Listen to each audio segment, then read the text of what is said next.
Welcome to the Peeper. Like, share, and subscribe as we dive into one of the most fascinating, long-standing rivalries in the music industry.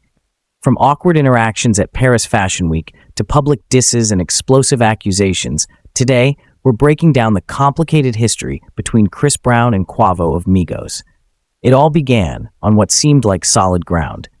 Before 2017, Chris Brown and Quavo were good friends, close enough to collaborate on several tracks like Whippin and Just for Tonight. Whenever they spoke about each other in interviews, it was all love and respect.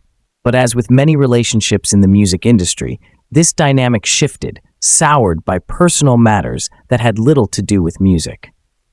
The tension began with a woman, Karreuche Tran, an actress and model who had a well-documented and tumultuous relationship with Chris Brown.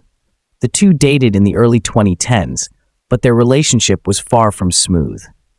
It became public knowledge that Brown mistreated Tran on multiple occasions, including threats of violence, which prompted her to file a restraining order against him.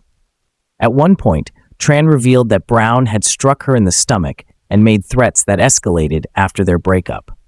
This came on the heels of the infamous 2009 incident involving Rihanna, further cementing Brown's troubling reputation.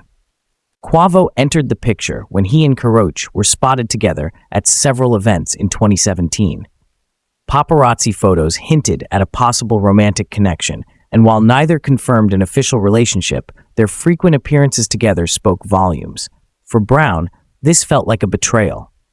Quavo, whom he considered a close friend, was now spending time with his ex-girlfriend, a woman who had distanced herself from Brown under highly publicized and painful circumstances. The rift grew even wider at the 2017 BET Awards. That night, Migos weren't just involved in one altercation, but two. First, they clashed with Joe Budden in a moment that quickly went viral.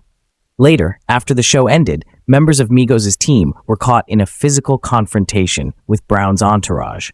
While neither Quavo nor Chris Brown got involved personally, reports suggest that Brown's crew started the fight by intentionally shoving Quavo. Many speculated that the move was fueled by Brown's lingering resentment over Quavo's involvement with Karreuche. For years, the two artists kept their distance, and even mocking the hit song that propelled Migos to fame, Bad and Bougie. Quavo clapped back almost immediately with his diss track, Tender.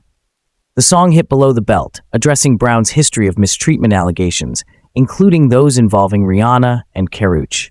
But perhaps the most shocking moment came in Brown's follow-up track, Weakest Link. In it, he referenced the late Takeoff, Quavo's nephew and a beloved member of Migos, who tragically passed away in November 2022.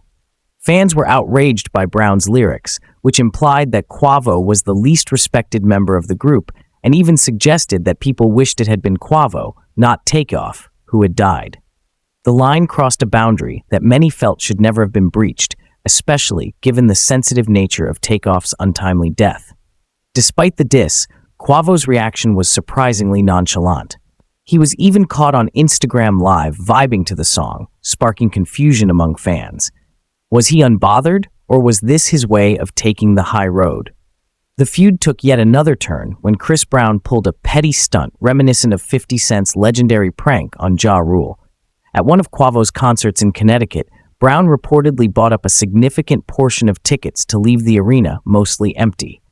The move, while hilarious to some, was seen as excessive and desperate by others. Even 50 Cent himself chimed in, commenting, "Oh, this getting different," in reference to Brown's escalating antics. Through all this, one thing remains clear. The feud between Chris Brown and Quavo is one of the most complicated and unnecessary rivalries in modern music. It's a clash rooted in personal grievances that could have been resolved long ago. Yet with every diss track and petty move, the beef keeps reigniting, leaving fans wondering what will happen next. Will these two artists ever find a way to bury the hatchet, or is this rivalry destined to escalate further? Only time will tell. Until then, stay tuned for more updates on this and other music industry dramas.